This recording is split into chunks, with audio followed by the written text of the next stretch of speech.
Mari teman-teman, kita bersyukur untuk orang-orang yang sudah Tuhan tempatkan dalam kehidupan kita, untuk keluarga, untuk teman-teman, untuk semua orang yang berada di sekitar kita. Mari teman-teman kita bersyukur untuk bagian ini.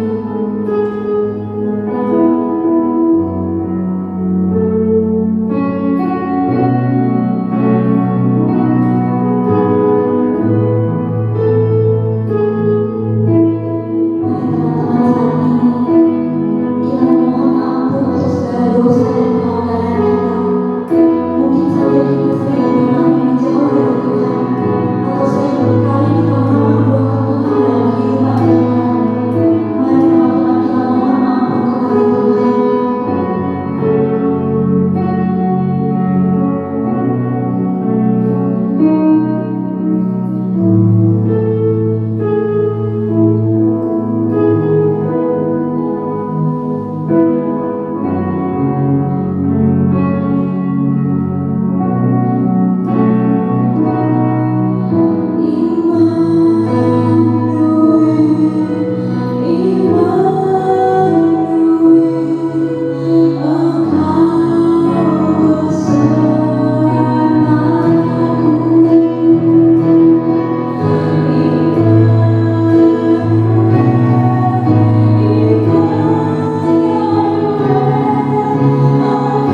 pada saat ini kita hendak bersama-sama mempelajari satu bagian firman Tuhan tentang penyertaan Allah yang oleh Alkitab kita kenal dalam istilah Immanuel. Pada saat ini, saudara-saudara, mari kita membuka dua bagian firman Tuhan yang terdapat dalam Perjanjian Lama tetapi juga dalam Perjanjian Baru. Pembacaan kita yang pertama, mari kita melihat kitab Yesaya. Yesaya pada pasalnya yang ke-7, pada ayatnya yang ke-14. Dan pembacaan kita yang kedua terambil dari Injil Matius pada pasalnya yang pertama, ayatnya yang ke-23. Untuk kedua ayat ini, kita akan melihat sebagai nats kita adalah di dalam Yesaya 41, Yesaya 41 ayatnya yang ke-10. Nah, saudara-saudara, saya akan membacakan bagian firman Tuhan ini dan kita sekalian akan bersama-sama membaca untuk Yesaya 41 ayatnya yang ke-10. Pembacaan kita yang pertama Yesaya 7 ayatnya yang ke-14 berbunyi demikian. Sebab itu Tuhan sendirilah yang akan memberikan kepadamu suatu pertanda. Sesungguhnya seorang perempuan muda mengandung dan akan melahirkan seorang anak laki-laki, dan ia akan menamakan dia Immanuel. Pembacaan kita yang kedua dalam Injil Matius 1 ayatnya yang ke-23. Firman Tuhan berkata demikian. Sesungguhnya anak darah itu akan mengandung dan melahirkan seorang anak laki-laki, dan mereka akan menamakan dia Immanuel, yang berarti Allah menyertai kita. Mari adik-adik Prisma Sains yang diberkati Tuhan, untuk nats kita saat ini kita akan melihat bersama-sama dan membaca bersama-sama, membuka bagian firman Tuhan dalam Yesaya 41 ayatnya yang ke-10. Yesaya 41 ayatnya yang ke-10. Ketika kita sudah menemukan bagian firman Tuhan ini, mari kita baca bersama-sama adik-adik yang kekasih. 2, 3. Janganlah takut, sebab aku menyertai engkau. Janganlah bimbang, sebab aku ini Allahmu. Aku akan meneguhkan, bahkan akan menolong engkau. Aku akan memegang engkau dengan tangan kananku yang membawa kemenangan. Demikian adik-adik yang kekasih, bagian pembacaan firman Tuhan yang sudah kita simak secara bersama-sama. Salam. Saudara-saudara, sebenarnya berbicara tentang Immanuel, Immanuel itu biasanya ditulis dengan double M. Sengaja saya mengangkat nats Alkitab dari Perjanjian Lama dan juga dari Perjanjian Baru karena keterikatan pesan yang hendak dijelaskan tentang Immanuel itu. Nah, saudara-saudara, Immanuel itu berasal dari bahasa Ibrani im, yang berarti bersama, dan Immanu, yang dimana kata nu itu adalah kata ganti orang pertama jamak. Immanu, jadi itu kita. Nu itu berarti kita atau bersama kita. Dan El itu adalah pengganti kata Eloah atau Elohim yang berarti Allah. Nah, karena itu saudara-saudara, Immanuel itu selalu ditulis dengan double M. Meskipun saudara-saudara ini dalam ejaan bahasa Indonesia, dalam penulisan bahasa Ibrani sebenarnya konsonan M itu tidak ditulis double, tetapi hanya dikasih titik. Nah, tapi ini grammar bahasa Ibrani yang cukup rumit untuk diterangkan.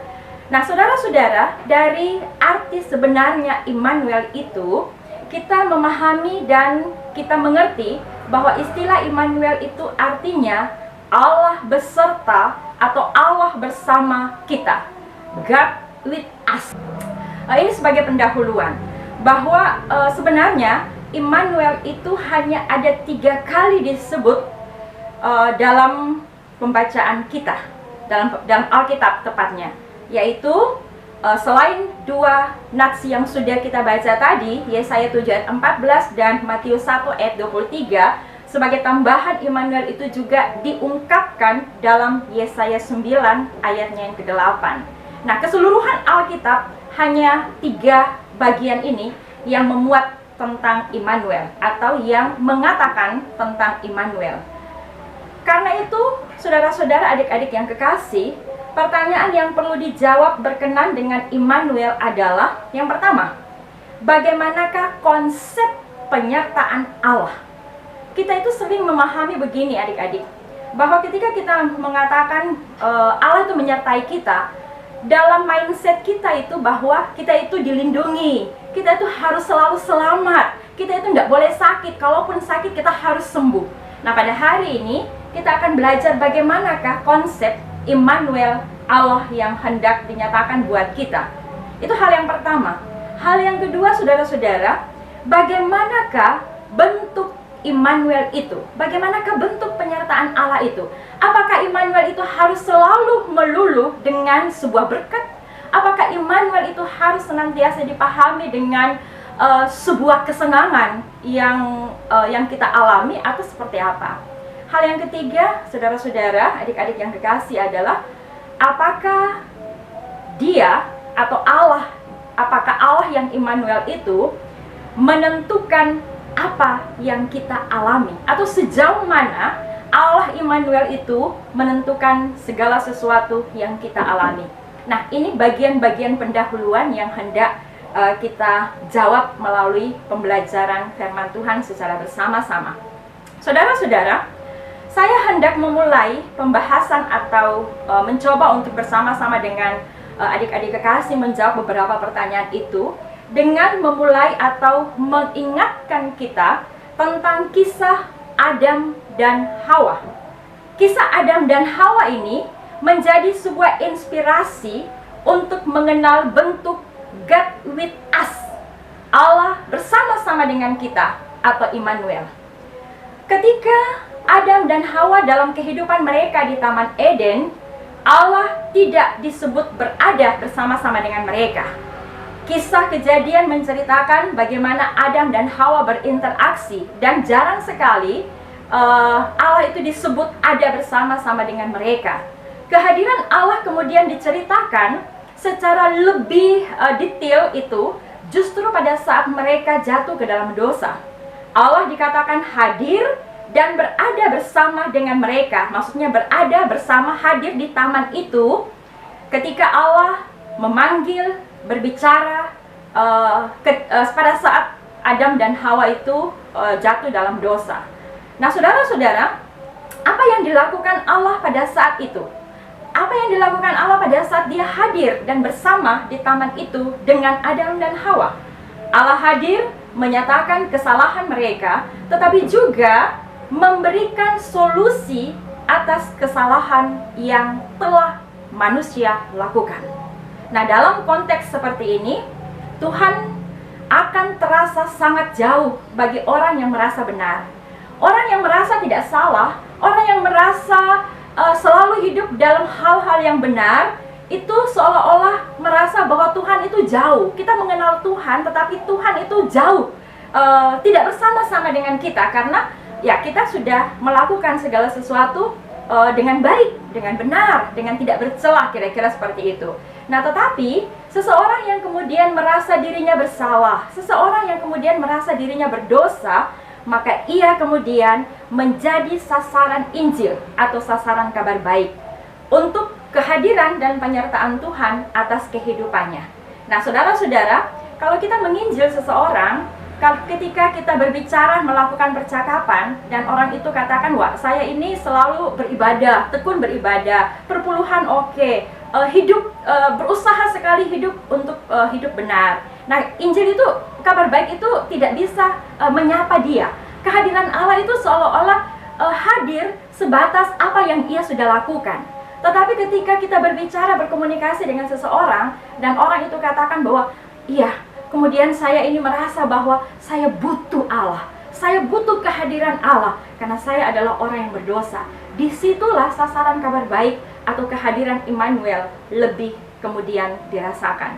Jadi adik-adik yang kekasih, kehadiran Allah justru seharusnya dipahami untuk sebuah pemulihan. Untuk sebuah pemulihan. Tentu, pemulihan dengan cara Allah dan bukan dengan cara kita.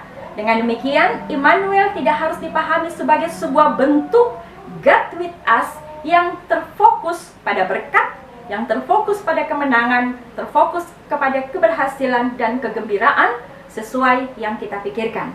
Tetapi Immanuel harus dimengerti dalam kerangka menghormati cara Allah dalam memberikan tindakan penyertaannya. Itu hal yang pertama. Itulah konsep God with us. Itulah konsep Immanuel. Saudara-saudara, Yesaya 7 ayat 14 tadi merupakan kata-kata penghiburan. Tuhan menjanjikan penyertaannya atas kehidupan orang Israel, dalam hal ini kehidupan Ahaz. Kisah ini sebenarnya, kisah Yesaya 7 ayat 14 tadi, itu menceritakan di mana Raja Ahaz sebagai raja di Yehuda. Saat itu mereka sementara mendapatkan berita bahwa Israel Utara yang lebih kuat dari Yehuda itu kemudian bergabung dengan Raja Aram, hendak menyerang dan menghancurkan Yerusalem dan seluruh Yehuda. Dalam keadaan seperti ini, Ahaz sangat ketakutan. Namun Ahaz menolak ketika Allah memerintahkan Nabi Yesaya untuk memberitahukan kepadanya bahwa hendaknya Ahaz dalam kondisi seperti ini, ia memohon pertolongan Tuhan dan memohon untuk meminta tanda seperti apa jalan keluar yang harus ia tempuh. Tetapi saudara-saudara, Ahaz tidak mau. Ahaz itu menolak untuk berseru kepada Tuhan meminta tanda. Ahaz itu mengatakan begini, "Aku tidak mau mencobai Tuhan." Itu konteks dari Yesaya tadi. Nah, akan tetapi lewat kesaksian 2 Raja-Raja 15, di situ kita tahu Ahaz memang menolak untuk memohon tanda kepada Tuhan, tetapi justru Ahaz itu pergi mencari Raja Tiglat-Pileser dari Asyur, menyuap raja itu dengan harta benda dari bait Allah. Ironis sekali, saudara-saudara. Akhirnya Israel Utara dan Aram memang dikalahkan. Raja Asyur kemudian dengan kemenangannya yang besar ini mendirikan mezbah Baal di daerah Yehuda dan mengorbankan manusia sebagai persembahan kepada Baal. Ahaz yang menginginkan kekuatan dan kejayaan sama seperti Raja Asyur kemudian ikut-ikutan mendirikan mezbah bagi Baal untuk disembah. Raja itu menyerukan untuk memasukkan mezbah Baal di bait Allah Yerusalem dan justru kemudian menyingkirkan mezbah Tuhan. Tuhan marah dan meninggalkan Ahaz. Yehuda kemudian menjadi tawanan Babel di beberapa tahun kemudian. Namun adik-adik, dalam bentuk ini Allah yang Immanuel tetap menyatakan diri. Ia menghajar untuk mengejar dan menarik kembali orang-orang yang dipilihnya, memulihkan kondisi orang pilihan itu, memulihkan kembali kondisi Yehuda. Dan itu pula lah saudara-saudara, adik-adik yang kekasih, tindakan Immanuel yang seperti ini yang hendak kita pahami untuk mengenal bagaimana sebenarnya tindakan Allah atas kehidupan kita. Adik-adik Prisma Sains yang diberkati Tuhan, kehadiran dan penyertaan Allah nyata dalam memulihkan. Endingnya adalah pemulihan. Sekali lagi, ending dari penyertaan Allah itu adalah pemulihan. Proses pemulihan itu mungkin saja menyedihkan dan tidak mengenakan bagi kita. Tetapi inilah cara Allah memelihara. Itulah cara Allah menyertai kita. Teman-teman, hal yang berikut adalah, kalau demikian, sejauh mana Tuhan berperan dalam menentukan apa yang manusia alami?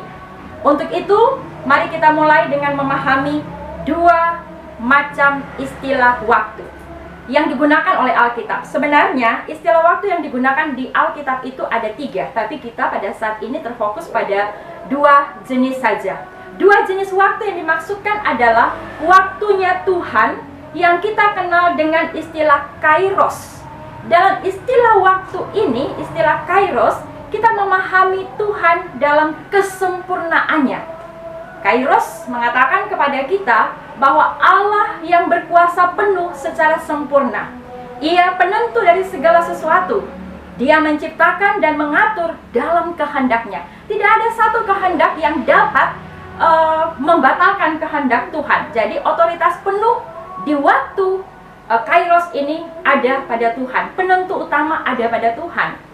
Roma 5 ayat 6, Galatia 6 ayat 10 boleh dijadikan sebagai nats pembanding untuk memahami waktu Tuhan dalam istilah Kairos. Manusia, adik-adik yang kekasih, tidak hidup dalam waktu Kairos, tidak hidup dalam waktu seperti ini.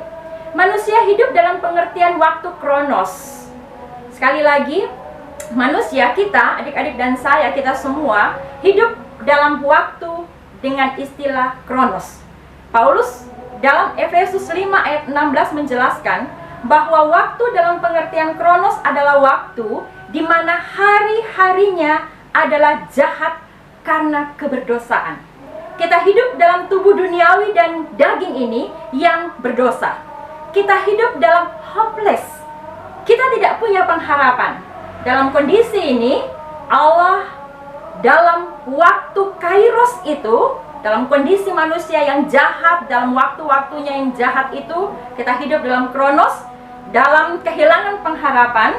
Allah dalam waktu Kairos itu mengosongkan dirinya. Efesus 2 ayat 1-9 katakan begitu.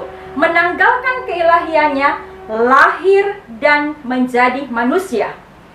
Ketika hal itu terjadi, Allah memberikan dirinya untuk terikat dalam hukum alam.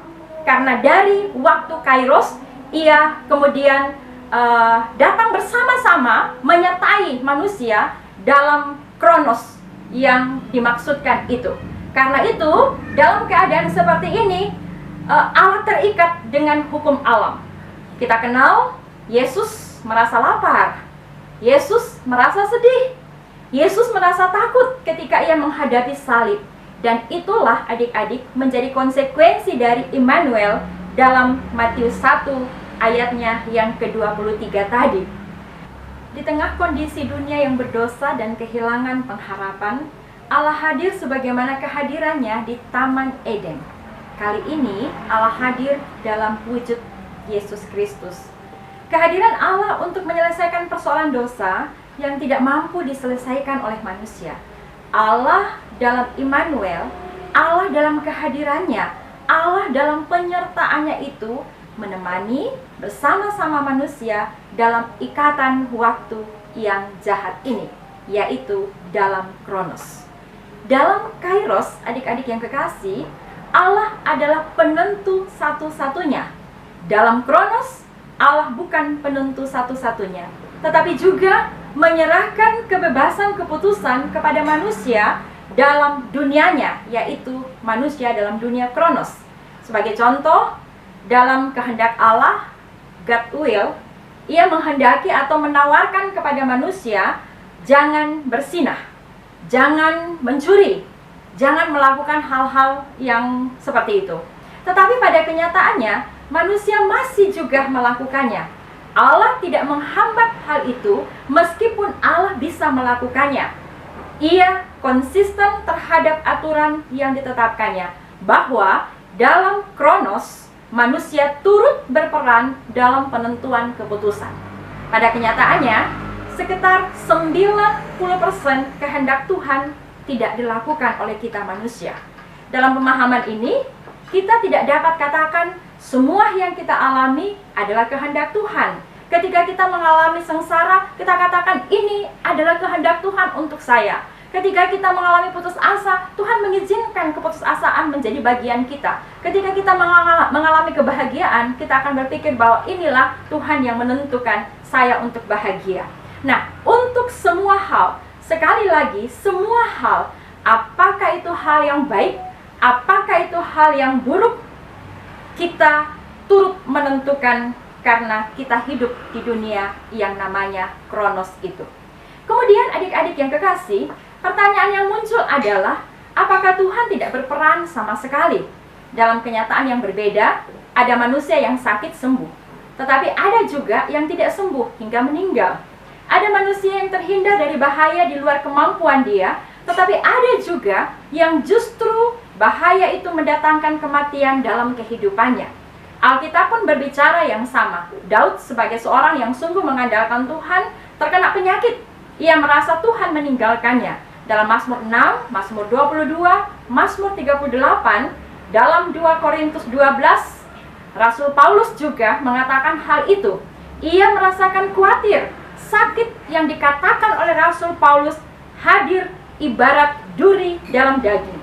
Namun teman-teman, baik Daud maupun Rasul Paulus akhirnya sampai pada titik pemahaman dan pengenalan terhadap cara Allah sebagai Immanuel. Daud dan Paulus katakan supaya kita yang percaya dalam Tuhan tidak menjadi arogan. Mereka menyadari bahwa penyertaan Allah Immanuel pada manusia dapat juga berbentuk penderitaan, kehilangan, sakit penyakit, dan yang pada akhirnya semua kondisi itu digunakan Allah untuk mendemonstrasikan pemeliharaan Allah yang Immanuel tadi. Di situ letak peran Allah. Ia menyatakan otoritasnya kepada semua ciptaan. Otoritas Allah hendak dipahami sebagai bentuk rancangan yang mendatangkan kebaikan, bahwa Allah turut bekerja mendatangkan kebaikan bagi orang yang percaya dan yang mengasihi Dia. Mengingat Yesaya 41 ayat yang ke-10, kita dalam pemahaman seperti ini diminta untuk tidak takut, sebab Allah menyertai kita. Dalam penyertaan yang seperti diuraikan sebelumnya, jangan bimbang, sebab aku ini Allahmu. Aku akan meneguhkan, bahkan akan menolong engkau. Aku akan memegang engkau dengan tangan kananku yang membawa kemenangan. Dalam konsep ini, kita memahami penyertaan Allah. Kemenangan yang dimaksudkan adalah kemenangan dalam cara dan otoritas Allah. Hal terakhir, adik-adik kekasih, apa yang menjadi aplikasi dari renungan kita di saat ini? Ada beberapa hal yang hendak kita lakukan sebagai pekerjaan rumah ketika kita belajar bersama-sama tentang firman Tuhan. Hal yang pertama adalah, adik-adik kekasih, Immanuel atau God with us itu dialami manusia dalam kesadaran kelemahan dan keberdosaannya. Ia mengalami sungguh kehadiran Tuhan saat-saat ia tidak berdaya. Karenanya, dalam kondisi itu, refleksi Immanuel dinyatakan. Hal yang kedua, Immanuel atau God with us itu tidak menafikan sakit penyakit ataupun kesuksesan belaka. Bukan satu-satunya bentuk dari Immanuel. Allah tetap adalah Allah yang Immanuel dalam sakit. Dia adalah Allah yang Immanuel dalam keadaan sembuh. Ia adalah Allah yang Immanuel dalam keadaan gagal ataupun sukses. Kondisi-kondisi ini hendak diberdayakan. Sukses, gagal, sakit, sembuh. Semua kondisi itu hendak diberdayakan Allah untuk mendemonstrasikan Immanuel bagi umat percaya. Yang ketiga, kita tidak dapat berkata Immanuel hanya pada saat ketika kita sukses dan sembuh dari sakit saja. Tetapi kita juga akan mengatakan Immanuel, Allah menyertai kita pada saat kita gagal dan kehilangan. Yang keempat, adik-adik kekasih, Tuhan tidak menentukan kita sakit ataupun selamat. Manusia turut mengambil bagian dalam keputusan pilihan sakit dan sehatnya, gagal dan suksesnya. Dalam hal ini, otoritas Allah akan diterima manusia ketika ia memulihkan ataupun ketika Allah membiarkan semua kondisi buruk itu terjadi. Namun, baik dalam pemulihan ataupun ketika Allah membiarkan kita, Immanuel tetap menjadi sebuah realita.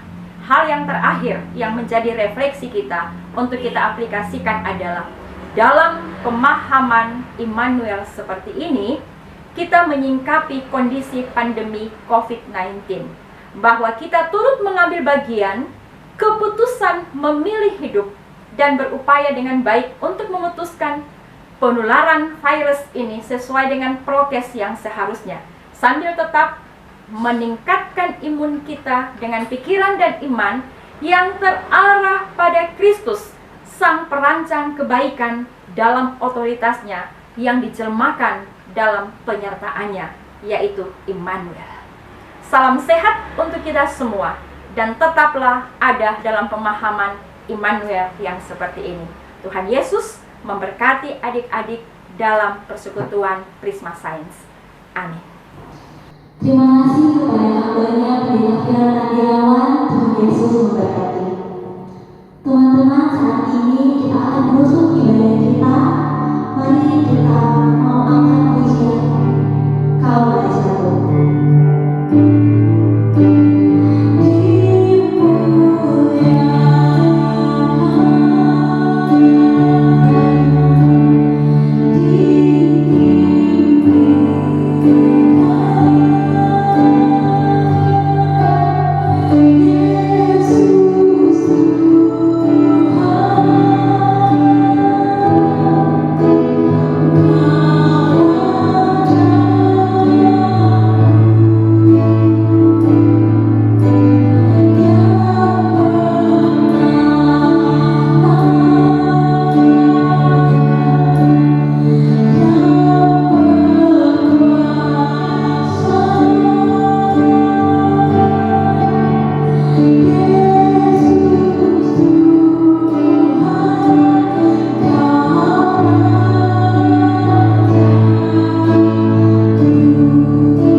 Adik-adik yang kekasih, mari kita satu dalam doa syukur untuk kebenaran firman Tuhan, sekaligus kita mendoakan beberapa hal untuk kemajuan dari persekutuan Prisma Science.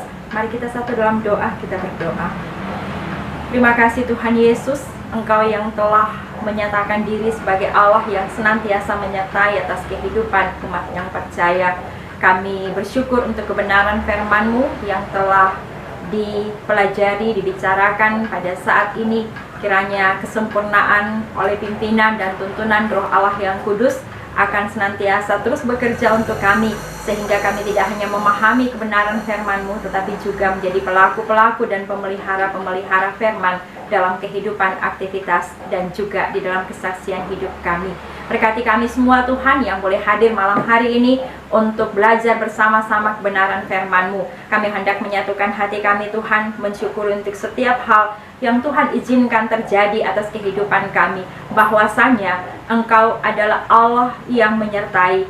Untuk itu kami tidak perlu takut, untuk itu kami tidak perlu bimbang, karena Engkau menyatakan diri sebagai Allah Immanuel yang senantiasa meneguhkan, yang senantiasa menganugerahkan pertolongan, dan yang senantiasa memegang erat kami semua dengan tangan kanan-Mu, sehingga kami di bawah menjadi pemenang-pemenang atas setiap kondisi yang kami alami.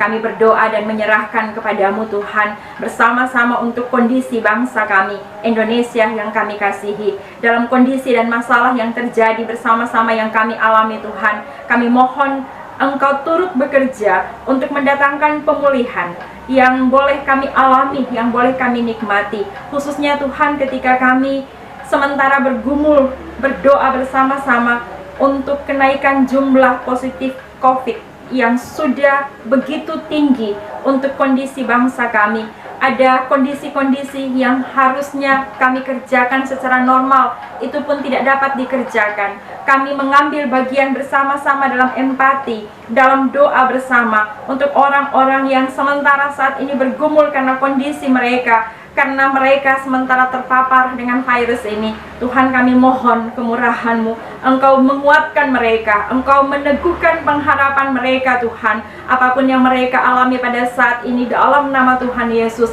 Engkau kiranya menyertai setiap upaya yang sementara diupayakan, baik itu oleh tim medis, oleh para dokter, dan juga oleh aparat dan pemerintah dalam penanganan pasien-pasien yang terpapar, maupun di dalam kebijakan-kebijakan yang boleh dinyatakan untuk kondisi yang kami alami bersama. Tuhan, Engkau berkati setiap kebijakan yang ada. Engkau pelihara dan proteksi pribadi-pribadi yang menjalankan itu semua, supaya mereka dapat mengerjakan itu di dalam takut akan Tuhan. Kami berdoa Tuhan untuk kondisi bangsa kami, menyerahkan itu dalam tangan kasih Tuhan. Demikian pula kami berdoa untuk kota Palu, yang saat ini kondisi kota Palu tidak baik, di mana dalam kondisi yang sangat sulit karena penyakit yang kami alami bersama-sama.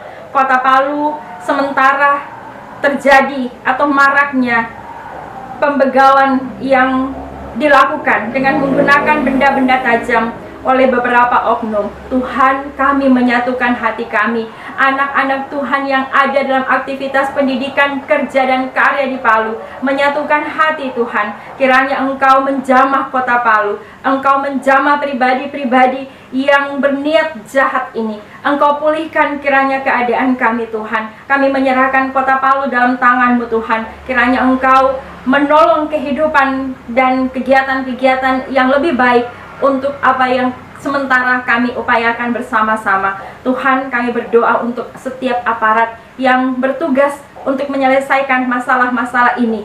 Engkau anugerahkan kiranya ketentraman kota Palu, supaya oleh ketentraman yang Tuhan percayakan, memberkati kiranya juga aparat untuk mengupayakan menjadi sarana ini semua. Engkau kiranya menolong kami semua sehingga dapat kembali beraktivitas dengan baik. Tuhan, kami berdoa untuk Universitas Tadulako. Kami berdoa untuk rektor dan jajarannya. Dengan semua kebijakan-kebijakan, semua keputusan-keputusan yang sudah didistribusikan untuk disosialisasikan. Ya Tuhan, kami berdoa kepadamu, Engkau pakai itu semua untuk dapat menjadi alat yang efektif dalam tangan Tuhan, menanggulangi dan memberikan kepada kami semua kebijakan-kebijakan yang baik, sehingga kami dapat melaksanakan aktivitas dengan baik pula. Engkau kiranya menolong kami Tuhan, sehingga semuanya itu dapat diterima dan juga dapat dijalankan secara maksimal. Berdoa secara khusus untuk Fakultas MIPA. Engkau memberkati kiranya para dosen yang ada, Engkau memberkati kiranya para staf yang ada, persekutuan-persekutuan yang ada, memampukan kami di Fakultas MIPA untuk dapat bergandengan tangan satu dengan yang lain, mewujud nyatakan pendidikan yang baik, pendidikan yang optimal, tetapi juga di tengah-tengah mewujud nyatakan itu, mampukan kami untuk dapat bertoleransi dalam segala hal, dalam setiap hal, dalam memberantas dan menangani masalah-masalah yang sifatnya merupakan masalah kebersamaan kami. Tuhan, anugerahkan kemampuan kepada kami semua. Tuhan, kami berdoa untuk kesehatan, untuk pelayanan dan pekerjaan para alumni pembina Prisma Science, bahkan untuk alumni yang sedang dalam mencari pekerjaan. Kami penuh dengan keterbatasan ya Tuhan, kami penuh dengan ketidakmampuan, tapi kami tahu kami sementara melayani dan dilayani dengan Allah yang tidak pernah terbatas. Kuasa Allah yang begitu sempurna akan memampukan pergumulan-pergumulan para alumni yang sementara mencari pekerjaan. Engkau anugerahkan peluang demi peluang yang terbaik, menempatkan mereka di tengah-tengah tanggung jawab dengan pekerjaan yang pada akhirnya mereka akan temukan dan tekuni. Tuhan, kami berdoa kiranya pelayanan-pelayanan yang ada di tengah-tengah pelayanan alumni, Engkau juga memberkati, pakai pelayanan alumni untuk menjadi sarana pembinaan mental yang baik, spiritualitas yang baik bagi adik-adik yang tergabung dalam Prisma Science secara khusus. Secara khusus juga Tuhan, kami berdoa kiranya Engkau menyertai setiap alumni dalam pekerjaan mereka, dalam rumah tangga mereka, dan juga untuk masa depan Prisma Science dengan orang-orang, dengan rumah tangga yang sungguh Engkau berkati. Peliharakanlah kiranya kesehatan kami sekalian. Bapa di sorga, kami berdoa untuk studi, untuk pelayanan, untuk kesehatan semua anggota Prisma Science. Kami berdoa Tuhan, Engkau menolong kiranya kehidupan kami. Kami tahu Tuhan bahwa kami yang tergabung dalam Prisma Science itu berasal dari beberapa kota yang juga terpisah, mempersatukan kami dan menolong kami ketika kami terpisah dari orang tua kami. Engkau juga akan menolong, menopang kami, sehingga kami pun dapat bertanggung jawab untuk apa yang telah Engkau percayakan atas kehidupan kami. Masa muda kami Engkau berkati Tuhan, tanggung jawab kami sebagai mahasiswa dan mahasiswi, Engkau juga akan memberkati itu semua. Kami berdoa Tuhan, kiranya kesehatan yang optimal yang Engkau percayakan dapat kami gunakan itu secara baik pula, sehingga di dalamnya nama Tuhan dipermuliakan. Berkati kiranya studi kami masing-masing. Kami yang sementara bermasalah mungkin dengan soal keuangan, kami yang sementara bermasalah Tuhan dengan soal pendidikan, mata kuliah yang bermasalah, ataupun tempat tinggal yang juga bermasalah. Kami berdoa Tuhan, anugerahkan kami pemulihan, anugerahkan kami jalan keluar yang baik, sehingga apapun yang menjadi masalah kami itu tidak melebihi apa yang kami harapkan, untuk mengandalkan Engkau sebagai Tuhan yang menolong kehidupan kami. Terima kasih Bapa di sorga. Kami juga berdoa kepadamu untuk kelompok tumbuh bersama yang ada di Fakultas MIPA.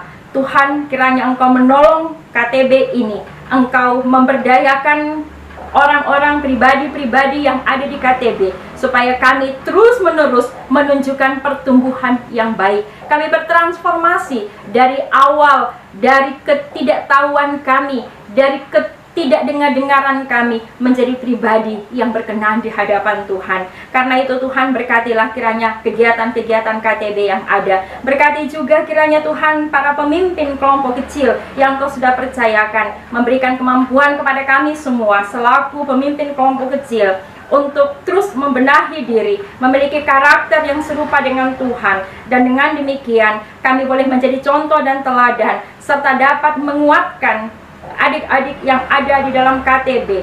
Serta Tuhan, kami juga berdoa kiranya pimpinan Tuhan pun berlaku untuk seluruh anggota kelompok kecil. Biarlah kami boleh dapat belajar bersama-sama, menopang bersama-sama, sehati seia dalam pertumbuhan yang Engkau inginkan kami kerjakan. Kami berdoa Tuhan, kiranya dengan wadah ini kami semakin bertumbuh ke arah yang Engkau kehendaki atas kehidupan kami.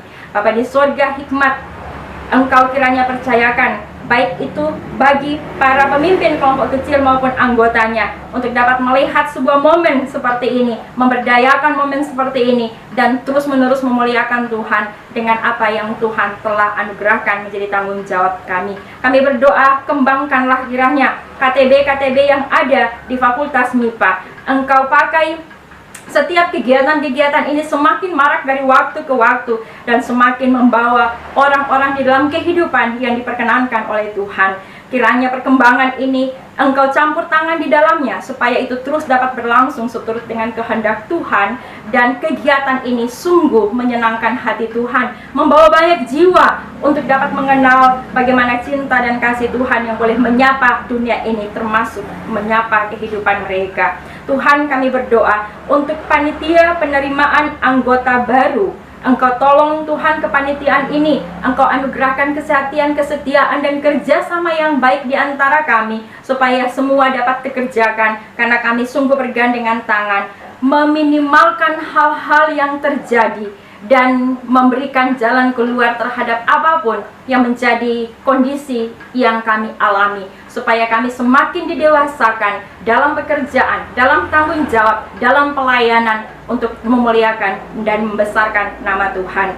Kami berdoa Tuhan untuk setiap penerimaan anggota baru yang sudah sementara berlangsung, kepanitiaan yang sudah terbentuk. Tuhan anugerahkan kiranya komitmen yang kuat untuk mereka juga, sehingga pelaksanaan dan persiapan-persiapan serta tahapan-tahapan dapat dikerjakan dengan baik untuk waktu-waktu yang Tuhan anugerahkan. Kami berdoa Tuhan untuk tim Prisma Science yang mengikuti program Wira Desa.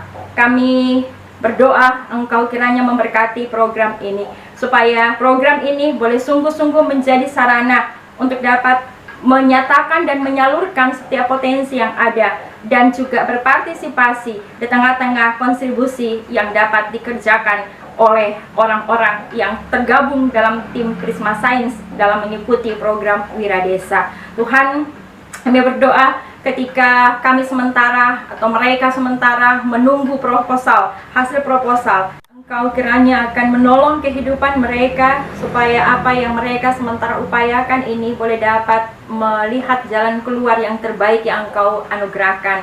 Kiranya ada proposal yang dapat dihasilkan dari semuanya itu sehingga pelaksanaan ini dapat dikerjakan dengan baik. Terima kasih Tuhan, ini doa kami, ini syafaat kami, dan ini juga syukur kami yang hendak kami alaskan di dalam nama Tuhan Yesus Kristus kepada Bapa di sorga. Amin.